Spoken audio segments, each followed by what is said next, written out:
이게 뭐지?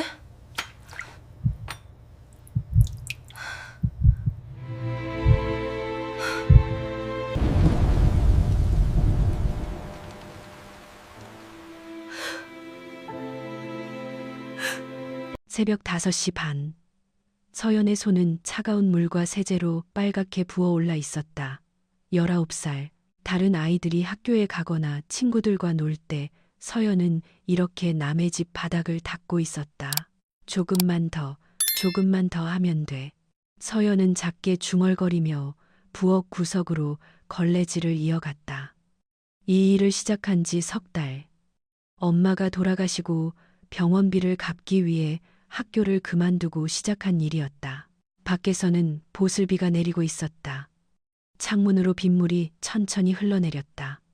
이른 아침의 정적 속에서 서연의 숨소리와 걸레 닦는 소리만이 들렸다. 그때였다. 부엌 찬장 아래 구석진 곳을 닦던 서연의 손끝이 무언가에 닿았다. 차갑고 단단한 느낌. 서연은 몸을 더 낮춰 손을 뻗었다. 손가락 끝에 작은 물건이 잡혔다. 뭐지? 서연은 그것을 꺼내 빛에 비춰보았다. 반지였다. 은색의 낡은 반지. 표면은 세월의 흔적으로 가득했고 여기저기 긁힌 자국이 있었다. 하지만 그 안쪽에 새겨진 글자만큼은 선명했다. 영원히 함께. 서연의 손이 떨렸다. 반지를 더 가까이 가져가 글자를 읽었다. 그 아래 새겨진 이름. 민지. 그 순간 서연의 심장이 크게 뛰었다. 온몸에 소름이 돋았다. 이 이름, 이 글자, 설마 서연의 머릿속에 엄마의 목소리가 되살아났다. 병원 침대에 누워 마지막 숨을 몰아쉬던 그날, 엄마가 떨리는 목소리로 말했던 것. 서연아, 엄마 이름, 진짜 이름은 민지였어. 박민지. 엄마는 늘 최민지라고 했었다. 하지만 마지막 순간 진실을 말했다. 박민지, 그리고 이 반지. 서연의 손에서 반지가 미끄러질 뻔했다. 황급히 다시 움켜쥐었다. 걸레질하던 손은 물기로 축축했고 손가락은 세제 때문에 미끌거렸다. 이게 왜 여기 있지? 서연은 반지를 들고 일어섰다. 다리가 후들거렸다. 창문 가까이 다가가 빗물 흐르는 유리 너머로 들어오는 희미한 새벽빛의 반지를 다시 비춰보았다. 틀림없었다. 엄마가 보여줬던 사진 속 반지와 똑같았다. 엄마는 그 사진을 항상 지갑 속에 넣고 다녔다. 낡아서 구겨진 사진. 젊은 시절의 엄마가 누군가와 함께 찍은 사진. 그 사진 속에서 엄마의 손에 끼워져 있던 반지. 바로 이 반지였다. 엄마. 서연의 눈시울이 뜨거워졌다. 세제 냄새가 코를 찔렀다. 손바닥에 쥐어진 반지는 차갑게 식어 있었지만 이상하게도 서연의 손에서는 열기가 느껴졌다. 심장이 너무 빠르게 뛰었다. 왜 엄마의 반지가 여기 있는 걸까? 이 집, 강남 한복판의 거대한 저택. 서연이 3개월째 청소를 맡고 있는 이 집에 왜 엄마의 반지가 있는 거지? 밖에서 비는 조금 더 세게 내리기 시작했다. 빗소리가 창문을 두드렸다. 서연은 반지를 꽉 쥔 채 그 자리에 서 있었다. 온몸이 떨렸다. 뭔가 잘못됐다. 아니, 뭔가가 연결되어 있었다. 엄마와 이 집, 이 반지가 그 연결고리였다. 민지, 그 이름, 엄마 이름이었어. 엄마의 마지막 목소리가 귓가에 맴돌았다. 여러분, 잠깐만요. 혹시 여러분도 믿으세요? 운명이라는 걸. 어떤 물건 하나가 잃어버린 과거를 찾아주고 헤어진 사람들을 다시 만나게 해준다는 걸 말이에요. 서연이 찾은 이 작은 반지 하나가 앞으로 어떤 기적을 만들어낼지 끝까지 함께 지켜봐 주세요. 영상이 도움이 되셨다면 구독과 좋아요 부탁드려요. 알림 설정까지 해주시면 새로운 이야기를 가장 먼저 만나보실 수 있습니다. 그리고 댓글로 알려주세요. 여러분은 어디서 이 영상을 보고 계신가요? 또 가족에 대한 여러분만의 특별한 이야기가 있다면 함께 나눠주세요. 자, 그럼 서연의 이야기를 계속 들어볼까요? 서연은 반지를 주머니에 넣고 창문 밖을 바라보았다. 빗줄기 너머로 흐릿한 새벽 하늘이 보였다. 그리고 기억이 밀려왔다. 석 달 전 작은 병실, 천장에 형광등이 깜빡거리고 있었다. 불안정한 빛이 엄마의 창백한 얼굴을 비췄다. 어둡게 했다. 반복했다. 엄마. 서연은 엄마의 손을 잡았다. 엄마의 손은 너무 차가웠다. 뼈만 앙상하게 남은 손. 피부는 종이처럼 얇고 건조했다. 서연은 두 손으로 엄마의 손을 감싸 쥐었지만 따뜻해지지 않았다. 서연아. 엄마의 목소리는 바람 소리보다 작았다. 숨을 한 번 쉴 때마다 온몸이 떨렸다. 산소 마스크 안쪽에 김이 서렸다 사라졌다를 반복했다. 엄마, 말하지 마. 힘들잖아. 아니야. 지금 말해야 해. 엄마는 천천히, 너무나 천천히 숨을 들이쉬었다. 엄마 이야기 다 못해준 게 있어. 서연의 눈에서 눈물이 떨어졌다. 엄마의 마른 손등에 눈물이 떨어져 젖었다. 엄마는 20살 때 이 도시에 왔다고 했다. 시골에서 올라온 가난한 여자아이. 아무것도 가진 게 없었다. 일자리를 찾아 헤매다 한 집에서 가정부로 일하게 됐다. 큰 집이었어. 정말 큰 집. 엄마의 목소리에 그리움이 묻어났다. 강남에 있는 저택. 거기서 일했어. 어떤 집이었는데? 좋은 사람들이었어. 특히 그분은 엄마의 눈가에 눈물이 맺혔다. 누구? 회장님, 박 회장님. 착하신 분이었어. 엄마를 사람처럼 대해줬어. 엄마는 그 집에서 1년을 일했다. 힘들었지만 행복했다고 했다. 무엇보다 주인이 좋은 사람이었다. 엄마를 존중해줬다. 함부로 대하지 않았다. 그분이 엄마한테 이걸 줬어. 엄마는 떨리는 손으로 베개 밑을 더듬었다. 낡은 사진 한 장을 꺼냈다. 접혀서 구겨진 사진. 서연은 그 사진을 받아들었다. 사진 속에는 젊은 엄마가 있었다. 20살쯤의 엄마. 지금과는 너무 달랐다. 건강하고 밝은 얼굴. 그 옆에는 한 남자가 서 있었다. 정장을 입은 중년 남자. 두 사람은 웃고 있었다. 이분이, 박준호 회장님, 좋은 분이셨어. 서연은 사진을 자세히 들여다보았다. 엄마의 손에 반지가 끼워져 있었다. 은색 반지, 바로 아까 서연이 찾은 그 반지였다. 이 반지, 선물이었어. 생일 선물, 엄마 생일에. 회장님이 직접 사주셨어. 안에 이름도 새겨주시고. 엄마의 숨소리가 더 약해졌다. 민지, 엄마 진짜 이름, 박민지였어. 최민지는 나중에 바꾼 거야. 왜? 엄마는 잠시 말을 멈췄다. 숨을 고르는데 오래 걸렸다. 엄마가 임신했거든. 너를.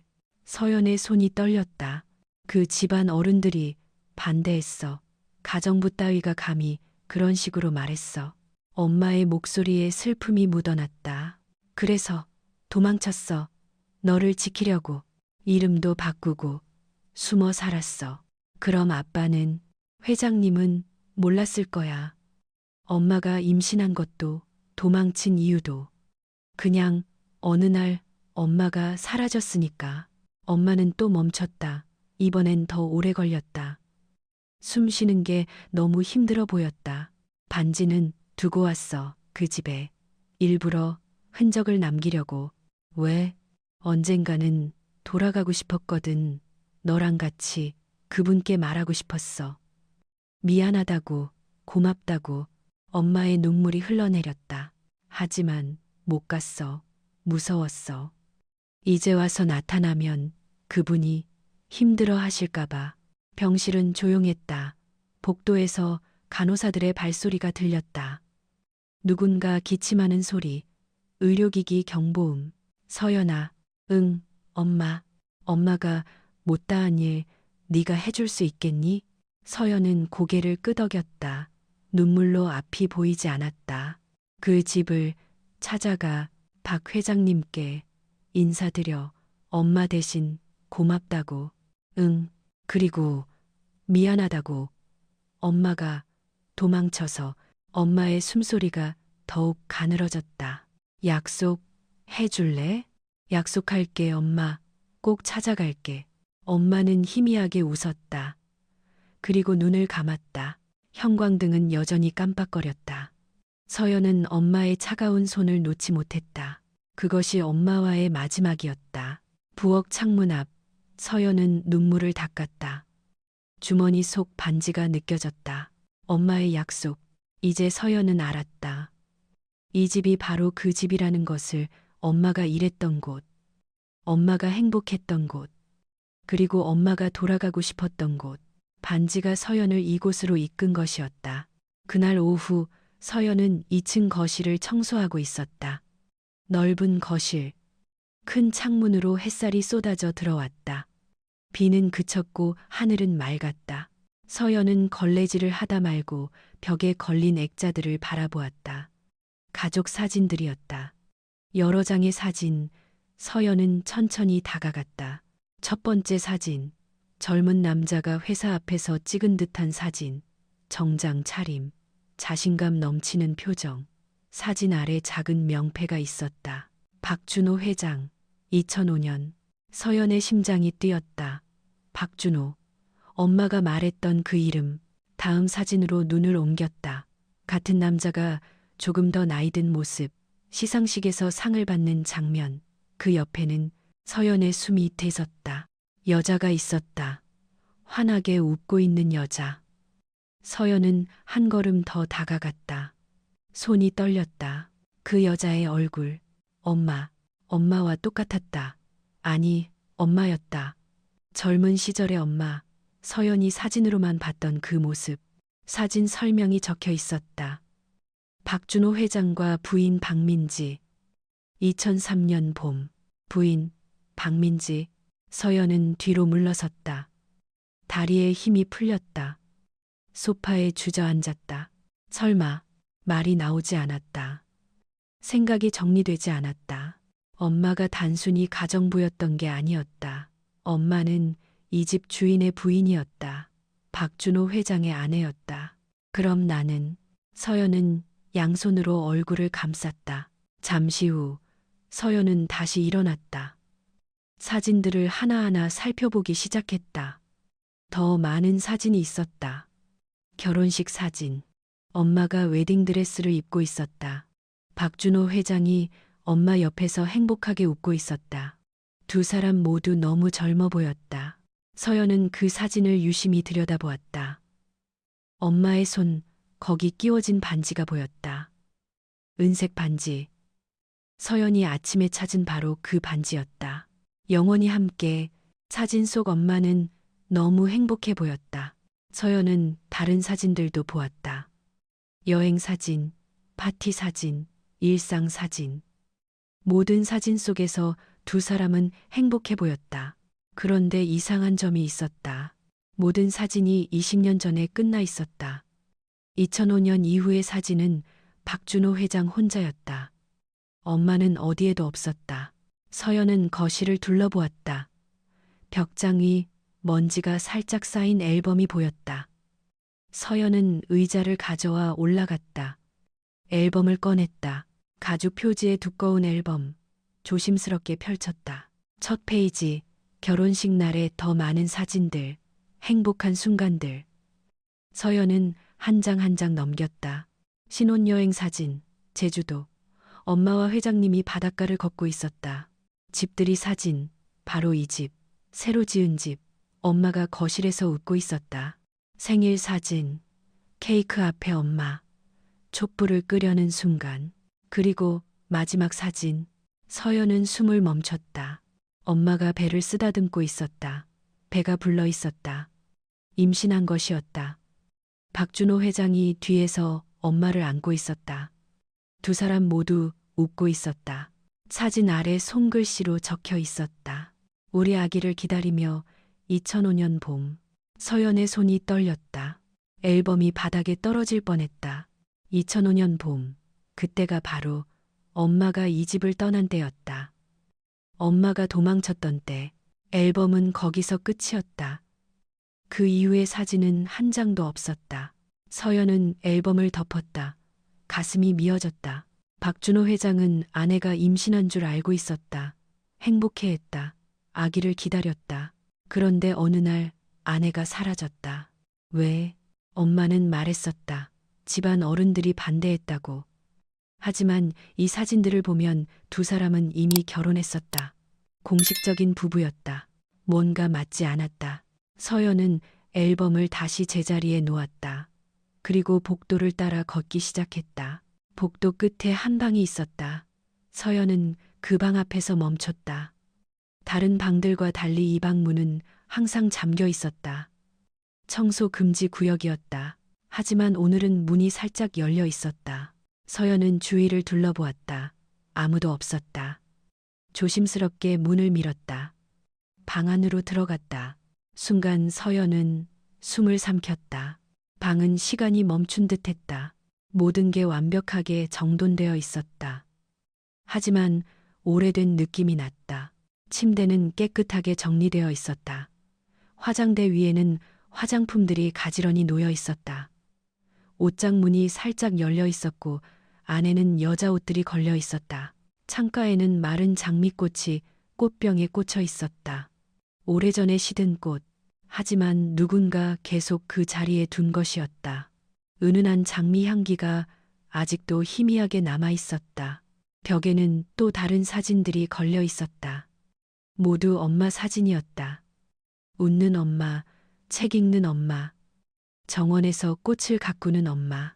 서연은 화장대로 다가갔다. 거울에 먼지가 얇게 쌓여 있었다. 화장대 서랍을 열었다. 액세서리들이 있었다. 귀걸이, 목걸이, 그리고 빈 반지 케이스 하나. 반지. 서연은 주머니에서 아침에 찾은 반지를 꺼냈다. 빈 케이스에 반지를 넣어 보았다. 딱 맞았다. 이 방은 엄마의 방이었다. 그리고 20년이 지난 지금까지도 그대로 보존되어 있었다. 벽시계가 똑딱똑딱 소리를 냈다.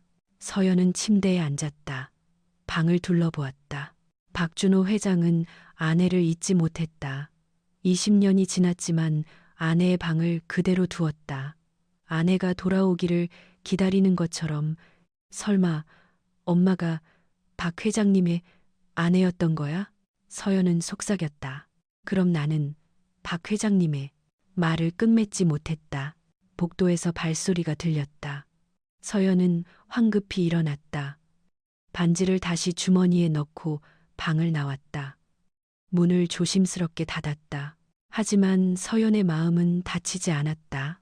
진실을 알아야 했다. 그날 밤 서연은 잠을 이룰 수 없었다. 좁은 고시원 방, 창문 밖으로 네온 사인 불빛이 깜빡였다.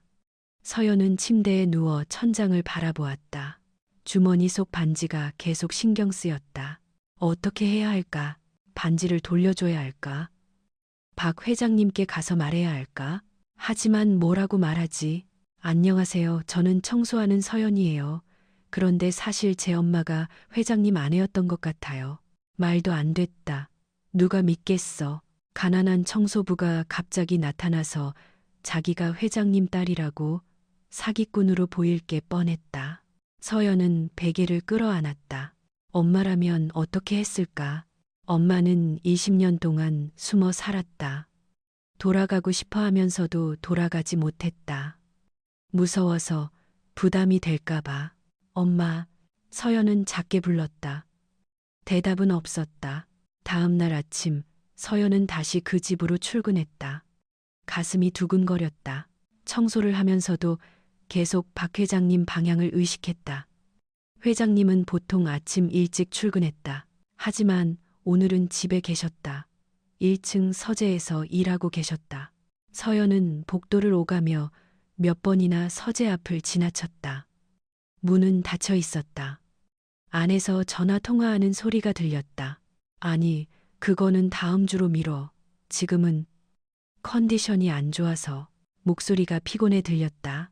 서연은 걸음을 멈췄다. 문 앞에 섰다. 손을 들었다. 노크하려다 멈췄다. 다시 내렸다. 안 돼. 할 수 없어. 서연은 돌아서서 걸어갔다. 하지만 몇 걸음 가지 못했다. 다시 멈췄다. 엄마의 목소리가 들렸다. 서연아, 엄마가 못다한 일 네가 해줄 수 있겠니? 약속했잖아. 서연은 주먹을 쥐었다. 주머니 속 반지를 만졌다. 차가운 금속 느낌. 그 집을 찾아가 박 회장님께 인사드려 엄마 대신 고맙다고. 엄마의 마지막 부탁. 서연은 다시 서재 앞으로 돌아왔다. 이번에는 멈추지 않았다. 심호흡을 했다. 한 번, 두 번, 세 번.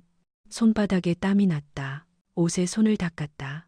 엄마, 제가 잘하고 있는 거겠죠? 작게 속삭였다. 손을 들었다. 문을 향해. 하지만 노크하기 직전 의심이 밀려왔다. 정말 괜찮을까? 믿어줄까? 사기꾼이라고 생각하지 않을까? 아니면 화를 내지 않을까? 20년 만에 나타나서 상처를 다시 들춰내는 거니까. 서연의 손이 떨렸다. 복도는 너무 조용했다. 멀리서 시계 소리만 들렸다. 똑딱, 똑딱, 똑딱. 시간이 흘러갔다. 서연은 그 자리에 서 있었다. 손을 든 채로 노크도 하지 못하고 돌아가지도 못하고. 그때였다. 엄마가 도망쳐서 미안하다고. 엄마의 마지막 말. 엄마는 20년 동안 미안해했다. 그리고 용서를 구하지 못하고 세상을 떠났다. 서연이 대신 해야 했다. 그래. 서연은 다짐했다. 엄마를 위해서. 손에 힘을 주었다. 똑똑똑. 노크 소리가 조용한 복도에 울렸다. 들어오세요. 안에서 목소리가 들렸다. 낮고 차분한 목소리. 서연은 손잡이를 잡았다. 손이 떨렸다. 심장이 너무 빠르게 뛰었다. 귀에서 맥박 소리가 쿵쿵 들렸다. 문을 열었다. 서재는 넓었다. 큰 책장, 책상, 그리고 책상 뒤에 앉아있는 남자. 박준호 회장. 사진에서 본 것보다 많이 늙어 있었다. 머리는 반백이었다. 얼굴에는 주름이 깊게 패여 있었다. 하지만 눈빛만큼은 여전히 예리했다. 무슨 일이지? 회장님이 서연을 보며 물었다. 서연은 입이 말랐다. 말이 나오지 않았다. 그냥 서 있었다. 청소 담당자, 서연 씨 맞지? 네, 네. 목소리가 떨렸다. 무슨 일인가? 서연은 주머니에서 반지를 꺼냈다. 손이 너무 떨려서 반지가 떨어질 뻔했다. 두 손으로 꼭 쥐었다. 이걸 드리려고요. 한 걸음씩 책상으로 다가갔다. 복도가 끝없이 길게 느껴졌던 것처럼 이 몇 걸음도 영원처럼 느껴졌다. 책상 앞에 섰다. 떨리는 손으로 반지를 책상 위에 놓았다. 은색 반지. 낡고 긁혀 있지만 안쪽 글자만큼은 선명한 반지. 박준호 회장의 눈이 반지로 향했다. 그 순간 회장님의 얼굴이 굳어졌다. 눈이 커졌다. 입이 벌어졌다. 이건. 목소리가 떨렸다. 천천히 손을 뻗어 반지를 집어들었다. 반지를 두 손으로 받쳐들었다. 빛에 비춰보았다. 안쪽을 들여다보았다. 영원히 함께, 민지. 읽는 목소리가 떨렸다. 서연을 올려다보았다. 눈에 눈물이 맺혀 있었다. 이게 어디서? 말을 잇지 못했다. 서연도 울컥했다. 하지만 참았다. 말해야 했다. 회장님, 제 엄마가 20년 전에 여기서 일했어요. 목소리가 나왔다. 엄마 이름은 박민지였습니다. 박준호 회장의 손이 떨렸다. 반지를 쥔 손. 그 손이 책상 위에 내려앉았다. 몸이 흔들렸다. 박민지. 이름을 부르는 목소리가 갈라졌다. 서연은 서 있었다. 뭐라고 말해야 할지 몰랐다. 민지가 어떻게? 회장님은 고개를 들었다. 서연을 똑바로 바라보았다. 눈물이 흘러내렸다. 58살 남자의 눈물. 민지는 지금 어디 있나요? 서연의 가슴이 찢어지는 것 같았다. 엄마는 석 달 전에 돌아가셨어요. 말하는 순간 서연의 눈에서도 눈물이 쏟아졌다. 회장님은 뒤로 기댔다. 의자 등받이에 몸을 맡겼다. 천장을 올려다 보았다. 눈을 감았다. 눈물이 흘러내렸다. 그렇구나. 그래서 돌아오지 못했구나. 긴 침묵이 흘렀다. 창밖으로 오후 햇살이 들어왔다. 먼지가 햇빛 속에서 천천히 떠다녔다. 시계의 초침 소리만 들렸다. 회장님은 다시 눈을 떴다. 반지를 들여다보았다. 손가락으로 글자를 쓰다듬었다. 20년, 20년을 찾았는데 목소리가 너무 작았다. 민지는 왜 떠났을까요? 아무 말도 없이. 서연은 한 걸음 앞으로 나섰다. 엄마가 말씀하셨어요. 임신한 걸 알았대요. 그래서 회장님의 눈이 커졌다. 임신? 네, 저를요. 서연은 자신을 가리켰다. 회장님은 서연을 다시 보았다. 이번에는 천천히, 자세히. 서연의 얼굴, 눈, 코, 입, 그리고 특히 눈. 회장님의 숨이 되섰다. 그 눈, 일어났다. 의자가 뒤로 밀려났다. 책상을 돌아 서연에게 다가왔다. 가까이, 더 가까이. 서연의 얼굴을 들여다보았다. 민지의 눈이야. 손을 뻗었다가 멈췄다. 떨리는 손. 당신, 민지를 닮았어요. 목이 메었다. 너무, 너무 닮았어. 서연도 울고 있었다. 눈물이 멈추지 않았다. 엄마가 회장님 말씀을 많이 하셨어요. 좋은 분이라고, 착하다고. 민지가. 회장님은 뒤로 물러났다. 벽에 기댔다. 고개를 숙였다. 어깨가 떨렸다. 미안해, 미안해. 내가 지켜주지 못해서 오열했다. 58살의 남자, 대기업 회장, 수천 명의 직원을 거느린 사람. 그가 벽에 기대 서서 울고 있었다. 서연은 다가갔다. 하지만 어떻게 해야 할지 몰랐다. 그냥 옆에 섰다. 한참 후에야 회장님이 고개를 들었다. 눈이 빨갛게 충혈되어 있었다. 얼굴은 눈물로 젖어 있었다. 앉아요. 소파를 가리켰다. 두 사람은 소파에 앉았다. 서로 마주보고 엄마 이야기 해주실 수 있어요? 서연이 먼저 물었다. 회장님은 반지를 내려다보았다. 오래 생각에 잠겼다. 그리고 입을 열었다. 민지를 처음 만난 건 25년 전이었어요. 내가 33, 민지는 20. 목소리가 조금 안정되었다. 민지는 우리 집에 가정부로 왔어요. 어머니가 고용하셨죠. 시골에서 올라온 아이였어요. 아무것도 가진 게 없었지만 눈빛만큼은 반짝였어요. 잠시 멈췄다. 처음엔 그냥 우리 집에서 일하는 사람이었어요. 하지만 시간이 지나면서 민지가 특별하다는 걸 알았어요. 똑똑했어요. 책을 좋아했고 배우려는 의지가 강했어요. 그래서 사랑하게 되신 거예요? 응. 어느새 사랑하고 있었어요. 나도 모르게. 회장님은 미소 지었다. 슬픈 미소. 어머니는 반대하셨어요. 당연했죠.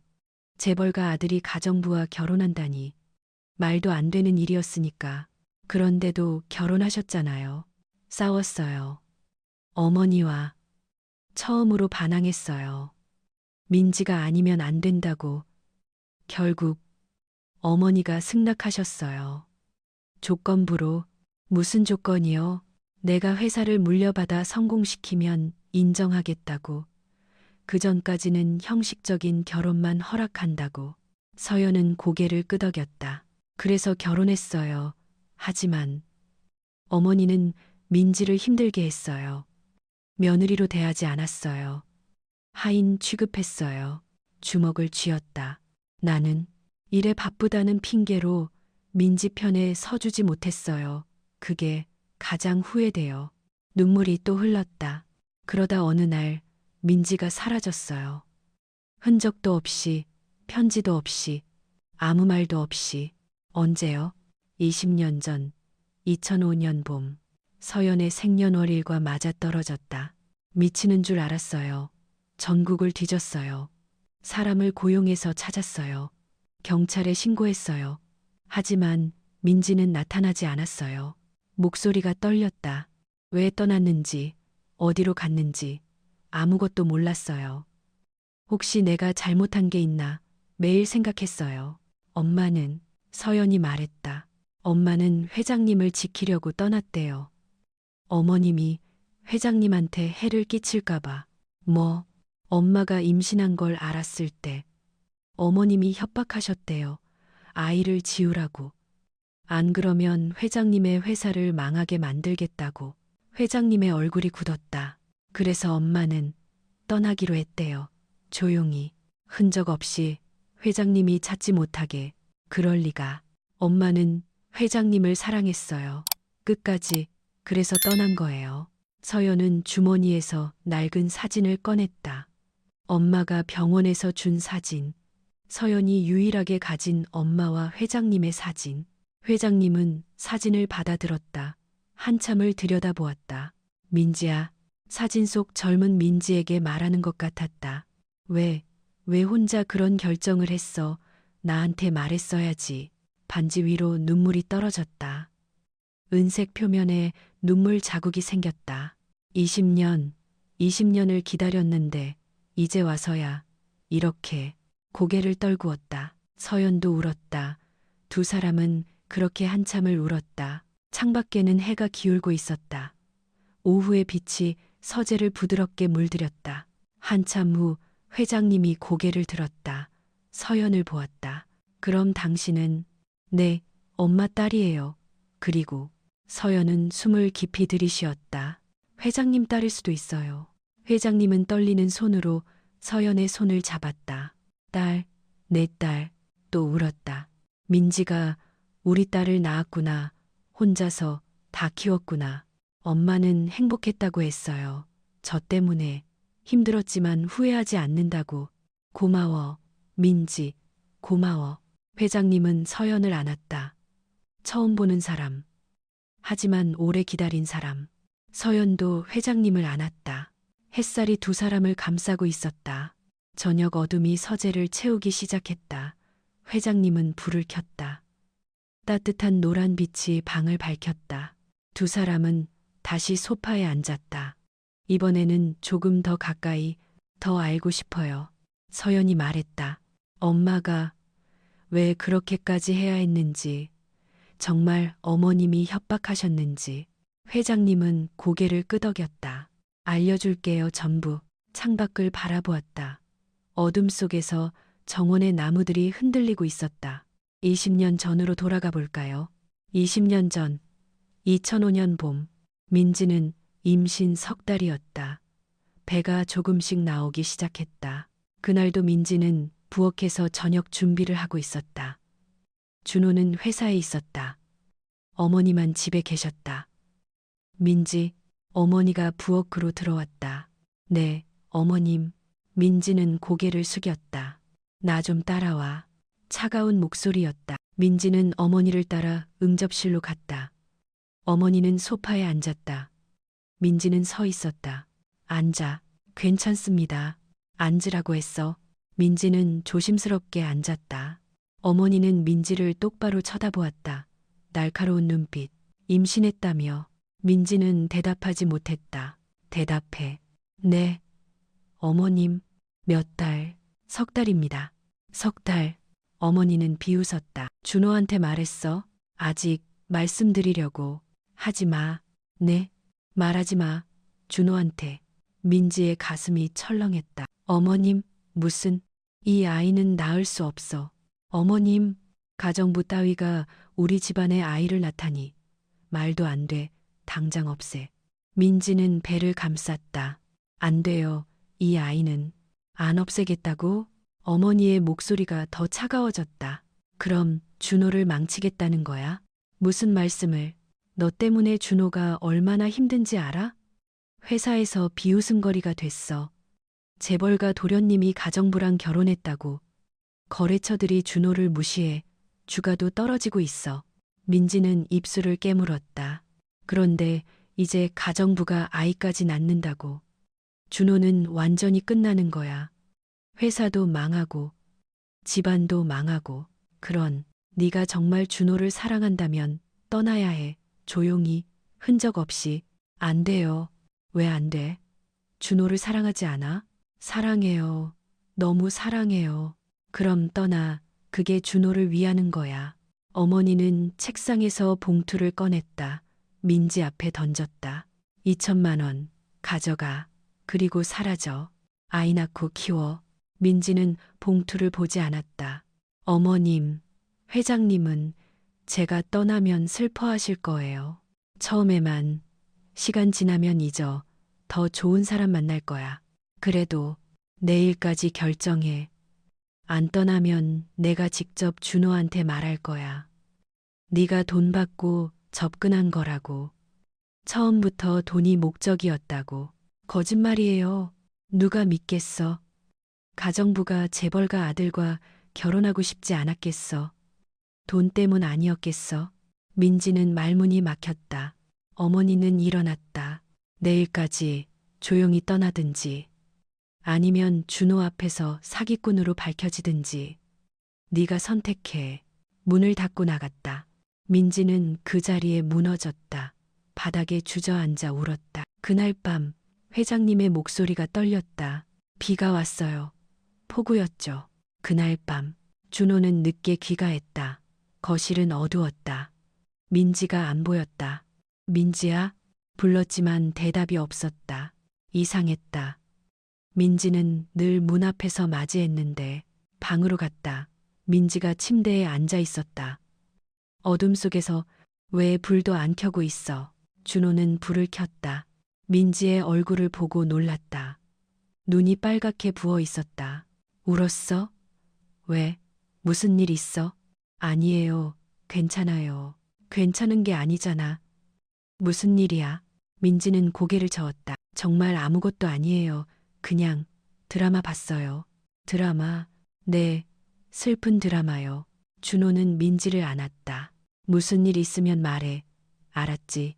민지는 고개를 끄덕였다. 하지만 말하지 않았다. 그날 밤 민지는 잠들지 못했다. 준호 옆에 누워서 천장을 바라보았다. 선택해야 했다. 떠나야 했다. 준호를 위해서.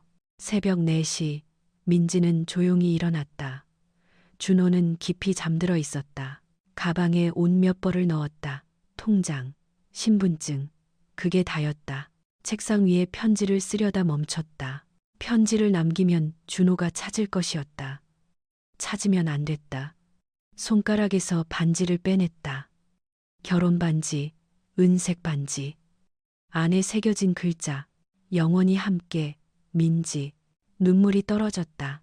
반지를 책상 위에 놓으려다 다시 주머니에 넣었다. 가지고 가야 했다. 준호를 기억하기 위해. 하지만 뭔가 남겨야 했다. 언젠가 돌아올 수 있다는 희망을 위해 부엌으로 갔다. 찬장 뒤에 반지를 놓았다. 숨겼다.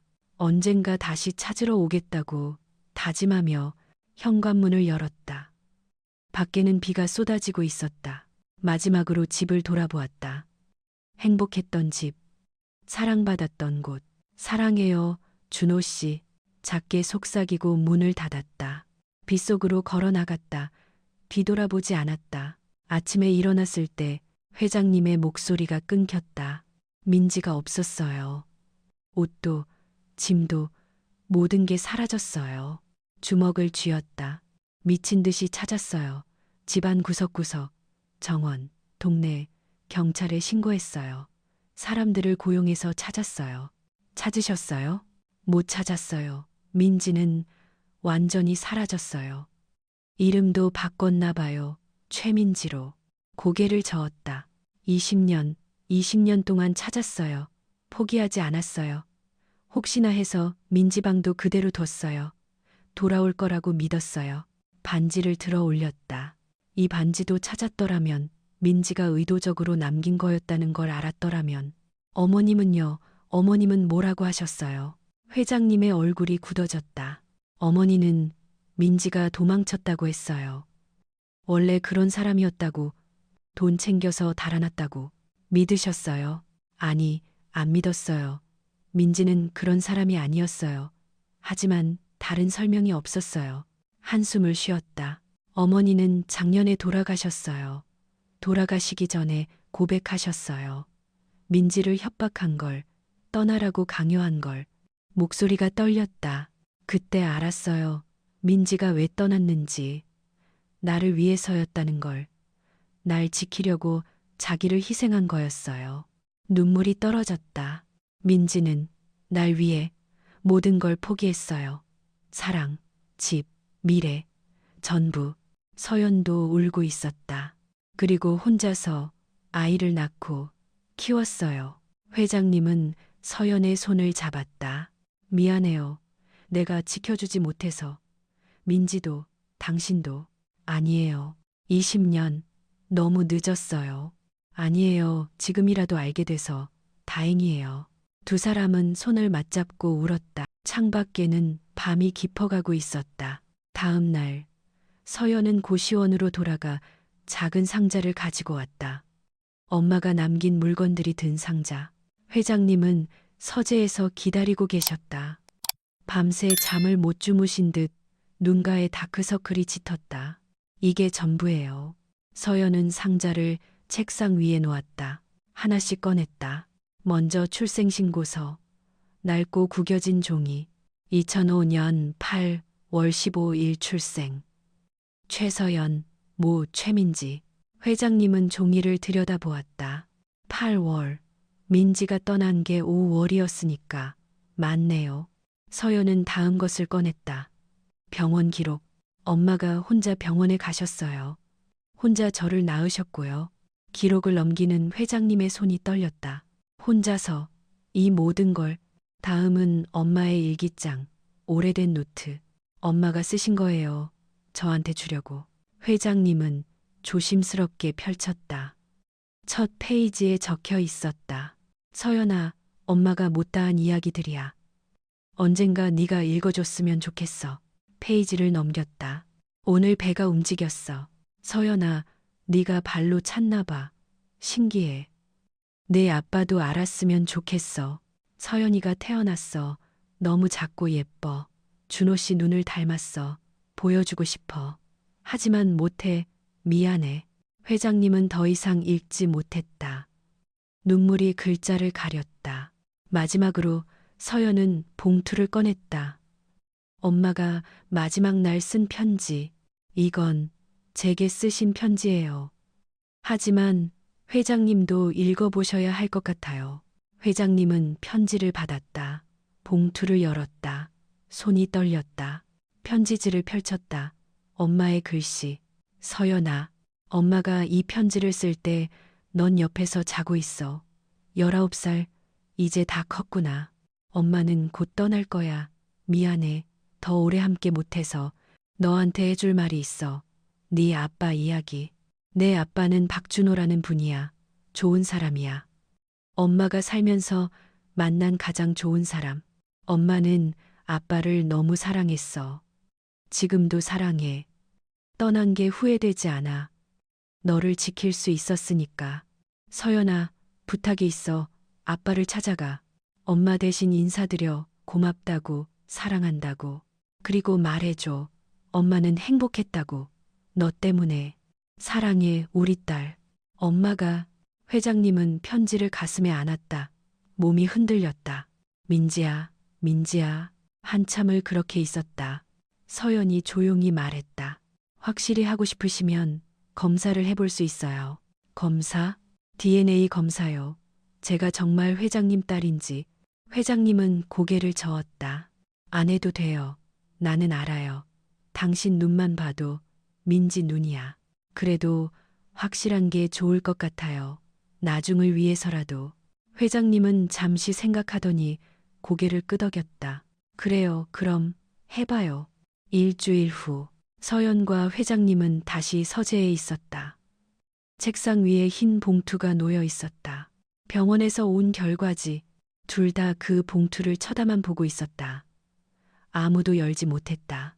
제가 열까요? 서연이 물었다. 아니, 내가 할게. 회장님은 봉투를 집어들었다. 손이 떨렸다. 천천히 뜯었다. 안에서 서류를 꺼냈다. 펼쳤다.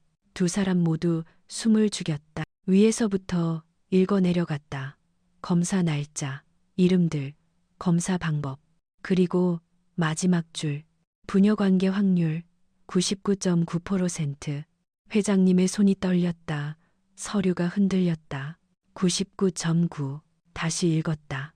99.9%. 서연을 보았다. 눈에 눈물이 가득 고였다. 딸, 내 딸이구나. 서연도 울고 있었다. 아빠, 그 한마디. 회장님은 서류를 내려놓고 서연을 껴안았다. 꽉. 내 딸, 우리 딸, 민지의 딸. 서연도 회장님을 안았다. 아빠, 아빠. 두 사람은 한참을 그렇게 안고 있었다. 책상 위에 서류, 그 위로 눈물이 떨어져 글자를 번지게 했다. 하지만 숫자만큼은 선명했다. 99.9%. 창밖으로 봄 햇살이 쏟아져 들어왔다. 따뜻한 빛. 20년 만에 아버지와 딸이 만났다. 주말 아침, 하늘은 맑았다. 서연과 회장님은 차를 타고 공동묘지로 향했다. 회장님은 운전석에 앉아 있었다. 운전기사를 보내고 직접 운전했다. 서연은 조수석에 앉아 창밖을 바라보았다. 뒷좌석에는 하얀 국화 꽃다발이 놓여 있었다. 크고 아름다운 꽃다발. 엄마가 국화를 좋아하셨어요. 서연이 말했다. 알아요. 결혼식 부케도 국화였어요. 회장님이 답했다. 목소리가 조용했다. 차는 도시를 벗어나 교회로 들어갔다. 산이 보이기 시작했다. 1시간쯤 달렸을까. 작은 공동묘지에 도착했다. 차에서 내렸다. 회장님은 꽃다발을 들었다. 서연이 앞장섰다. 이쪽이에요.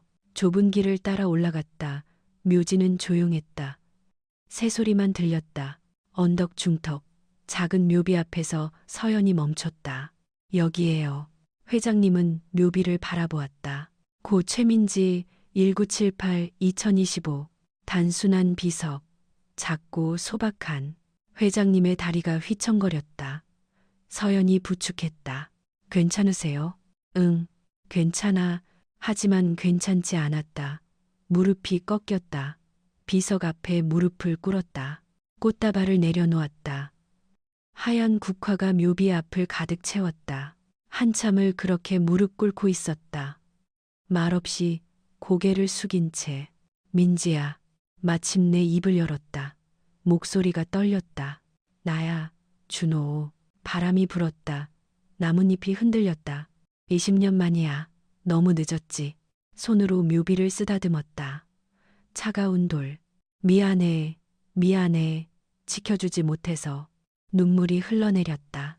너 혼자 다 견뎠구나. 아이 낳고 키우고 얼마나 힘들었을까. 목이 메었다. 나는 아무것도 몰랐어. 너를 찾으려고 했지만 찾지 못했어. 얼굴을 두 손으로 가렸다. 어깨가 떨렸다. 서연도 옆에 무릎을 꿇었다. 회장님의 등을 쓰다듬었다.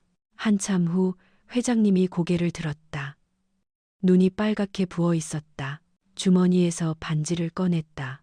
그 은색 반지. 이거 네가 남긴 거지. 돌아오겠다는 약속이었지. 반지를 햇빛에 비춰보았다. 너는 돌아오고 싶었구나. 하지만 못 왔어. 나 때문에. 반지를 가슴에 안았다. 미안해. 정말 미안해. 서연이 말했다. 아빠, 엄마가 편지를 하나 더 남기셨어요. 편지? 네.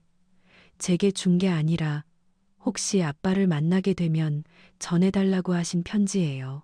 서연은 가방에서 봉투를 꺼냈다. 저도 오늘 처음 읽어봤어요. 엄마가 다른 곳에 숨겨뒀거든요. 회장님은 봉투를 받았다. 손이 떨렸다. 뜯었다. 편지를 꺼냈다. 준호 씨에게 엄마의 글씨. 회장님은 숨을 고르고 읽기 시작했다. 준호 씨, 이 편지를 읽고 있다면 서연이가 당신을 찾았다는 거겠죠. 먼저 미안해요. 아무 말 없이 떠나서, 설명도 없이 사라져서. 하지만 후회는 안 해요. 당신을 지킬 수 있었으니까. 우리 딸을 지킬 수 있었으니까. 당신이 궁금해할 것 같아서 말해요. 나는 행복했어요. 힘들었지만 서연이 때문에 견딜 수 있었어요. 서연이를 보면 당신이 보였거든요. 당신 눈, 당신 미소. 서연이는 착한 아이예요. 똑똑하고 강해요. 당신을 닮았어요. 부탁이 있어요. 서연이를 잘 돌봐주세요. 내가 못해준 것들 당신이 해줄 수 있다면 좋겠어요. 그리고 준호 씨, 당신을 사랑했어요. 처음 만난 날부터 마지막 날까지 지금도 사랑해요. 다음 생에서는 더 오래 함께해요. 약속. 영원히 당신을 사랑하는 민지가. 회장님은 편지를 다 읽고 조용히 접었다. 가슴에 안았다. 민지야, 나도 사랑해. 계속 사랑했어. 지금도. 묘비에 이 말을 댔다. 다음 생에서는 꼭 지킬게. 절대 놓지 않을게. 서연은 아빠 옆에서 같이 울었다. 바람이 다시 불었다. 국화 꽃잎 하나가 날아갔다. 하늘로 올라갔다. 회장님은 일어났다. 서연을 일으켜 세웠다. 그리고 왼손을 들었다. 약손가락에 반지를 끼웠다. 은색 반지. 영원히 함께. 민지. 반지가 햇빛에 반짝였다. 이제 돌려줄게. 늦었지만. 묘비를 향해 깊이 절했다. 기다려줘서 고마워. 서연이를 낳아줘서 고마워. 날 사랑해줘서 고마워. 다시 한번 절했다. 이제라도 우리 딸 잘 돌볼게. 약속해. 민지가 못해준 것들 내가 다 해줄게. 일어나서 서연을 안았다. 우리 딸, 엄마가 남겨준 선물. 서연도 아빠를 꽉 안았다. 아빠, 엄마가 좋아하실 것 같아요. 아빠를 만나서 나도 민지 덕분에 딸을 찾았어. 두 사람은 묘비 앞에 서서 한참을 그렇게 있었다. 하늘은 파랗고 햇살은 따뜻했다. 바람이 불 때마다 국화 향기가 퍼졌다. 마치 엄마가 웃고 있는 것 같았다. 일주일 후 서연은 고시원방을 정리하고 있었다. 작은 방, 겨우 침대와 책상이 들어가는 공간, 20년을 살았던 좁은 세상. 다 쌌어요? 문 밖에서 회장님 목소리가 들렸다. 네, 아빠, 거의 다요. 아빠, 그 호칭이 아직은 낯설었지만 따뜻했다. 짐은 많지 않았다. 가방 2개면 충분했다. 옷 몇 벌, 엄마 사진들, 추억이 담긴 물건들. 내가 들게. 회장님이 가방을 들었다. 괜찮아요, 제가. 아빠가 들고 싶어서 그래. 두 사람은 웃었다. 차에 짐을 실었다. 고시원을 마지막으로 돌아보았다. 힘들었지만 견뎌낸 곳. 엄마와 함께였던 시간들. 안녕. 작게 인사하고 차에 올랐다. 저택에 도착했을 때는 오후였다. 햇살이 정원을 밝게 비추고 있었다. 대문이 열렸다. 차가 들어갔다. 현관 앞에 사람들이 모여 있었다. 집사, 요리사, 정원사, 이 집에서 일하는 모든 사람들. 서연은 긴장했다. 괜찮아. 다들 좋은 사람들이야. 회장님이 손을 잡아줬다. 차에서 내렸다. 집사가 앞으로 나왔다. 어서 오십시오, 아가씨. 고개를 숙였다. 여러분 소개합니다. 회장님이 서연의 어깨에 손을 얹었다. 제 딸, 박서연입니다. 사람들이 박수를 쳤다. 잘 부탁드립니다. 서연이 인사했다. 아가씨, 오랜만입니다. 나이든 요리사가 다가왔다. 눈에 눈물이 맺혀 있었다. 저를 아세요? 물론이죠. 아기였을 때 제가 이유식을 만들어 드렸는걸요. 네? 회장님이 설명했다. 김 사부님은 내 엄마가 임신했을 때부터 여기 계셨어. 민지가 좋아하는 음식을 만들어 주셨지. 부인께서 얼마나 예쁘셨는데. 사부님이 눈물을 닦았다. 이렇게 다시 만나게 되다니. 서연도 울컥했다. 감사합니다. 엄마를 기억해 주셔서. 어서 들어가시죠. 방을 준비해뒀습니다. 집 안으로 들어갔다. 계단을 올라갔다. 2층 복도. 회장님이 한방 앞에서 멈췄다. 여기야. 문 앞. 서연이 청소하면서 한 번 들어갔던 그 방. 엄마의 방. 들어가 봐. 회장님이 문을 열었다. 서연은 천천히 들어갔다. 방은 변했다. 깨끗하게 정돈되어 있었다. 먼지도 없었다. 하지만 여전히 엄마의 흔적이 남아 있었다. 화장대, 옷장, 창가의 꽃병, 침대는 새 이불로 바뀌어 있었다. 책상 위에는 새 노트북이 놓여 있었다. 책장에는 새 책들이 꽂혀 있었다. 엄마의 물건들은 그대로 두었어. 하지만 네가 쓸 것들도 추가했어. 회장님이 설명했다. 서연은 방을 천천히 둘러보았다. 창가로 갔다. 창문을 열었다. 정원이 보였다. 장미 정원. 엄마가 가꾸던 정원. 엄마가 이 방을 좋아하셨대요. 응. 햇살이 잘 들어와서 민지는 해를 좋아했어. 서연은 옷장을 열어봤다. 엄마의 옷들이 한쪽에 걸려 있었다. 다른 쪽에는 새 옷들이 가득했다. 내 옷이야. 사이즈는 짐작으로 샀어. 안 맞으면 바꾸면 돼. 이렇게까지 더 하고 싶어. 20년 못 해준 게 너무 많아서. 서연은 책상으로 갔다. 그곳에 액자가 하나 놓여 있었다. 사진 3개가 하나의 액자에 들어 있었다. 왼쪽 엄마의 사진. 젊고 아름다운 엄마. 가운데 회장님 사진. 웃고 있는 모습. 오른쪽 서연의 최근 사진. 가족 사진이야. 함께 찍은 적은 없지만 이렇게라도. 서연은 액자를 들었다. 눈물이 났다. 고마워요, 아빠. 울지 마. 이제 시작이야. 우리 함께할 시간이 많이 남았어. 회장님이 서연을 안았다. 이 방은 내 방이야. 그리고 엄마 방이기도 하고 둘 다 이 집의 주인이야. 정말 여기서 살아도 돼요? 당연하지. 여긴 내 집이야. 처음부터 내 집이었어. 서연은 방을 다시 둘러보았다. 침대에 앉았다. 부드러운 이불, 폭신한 매트리스. 엄마가 여기 앉아 있었을 것 같아요. 그래. 민지는 침대에 앉아서 책 읽는 걸 좋아했어. 창가 빛을 받으면서 회장님도 옆에 앉았다. 서연아, 네, 아빠. 행복하게 해줄게. 약속해. 벌써 행복해요. 더 행복하게. 민지가 원하던 모든 것들 너한테 다 줄게. 전 많이 필요 없어요. 아빠가 있으면 돼요.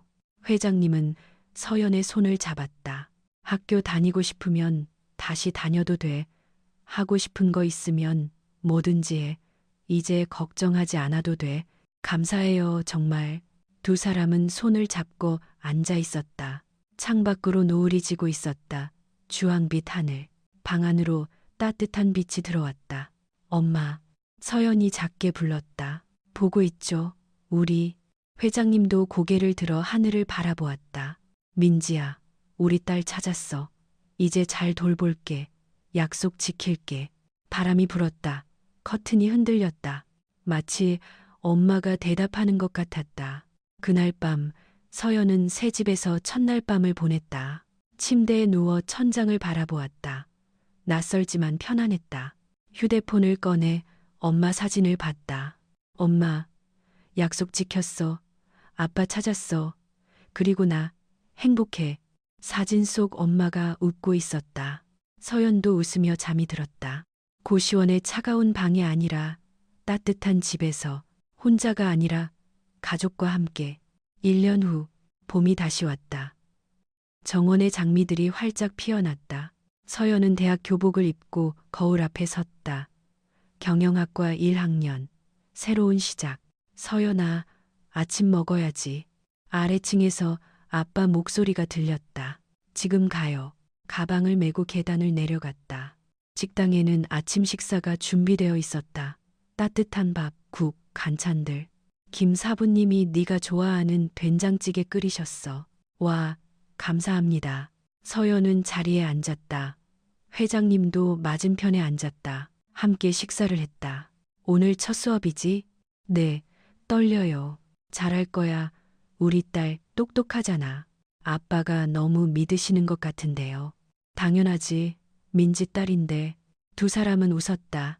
식사를 마치고 현관으로 나왔다. 차가 대기하고 있었다.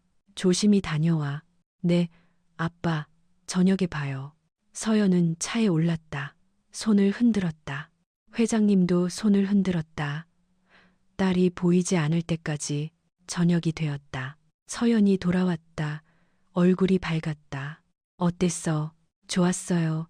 친구들도 사귀었어요. 교수님도 좋으시고 다행이다. 아빠, 내일 시간 있으세요? 왜? 엄마한테 가고 싶어요. 좋은 소식 전하고 싶어서요. 그래, 같이 가자.